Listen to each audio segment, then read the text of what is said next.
We talked a bit about plant form in one of the previous presentations, but I wanted to just provide a few photographic examples and talk through that just a bit.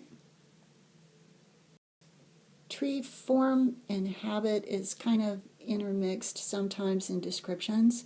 All of these plants pretty much are kind of an upright habit, but you have round or kind of spreading. Pyramidal is shaped kind of like a pyramid. Many times you'll have a plant that's not quite as wide as tall, so that would be more of an oval shape. Conical for sort of a more strict pyramidal shape. Conical columnar is very similar as well, but with an upright trunk. And the vase shape that we hear referred to for elms many times, a V or a vase shape. You may have more of an open canopy. Some plants may start out a little more oval and then grow to be open. Sometimes this is consistent throughout its life. We'll have to look at that for each different plant. We do have a few plants in the deciduous class that are irregular, like the smoke tree or jujube, where they don't really keep a very strict form like the others. And then we have a weeping form, which is kind of like a fountain. A couple of times we will see in this class grafted weeping forms where there's a trunk and then a weeping form of a plant is grafted onto that. The weeping mulberry is an example of that particular plant. All of these plants, as you can see, would be considered an upright form, but they're still very different. This particular plant has an upright form with kind of a narrow canopy, but a single trunk upright form. These river birches have a very upright form, but it's a multiple trunk.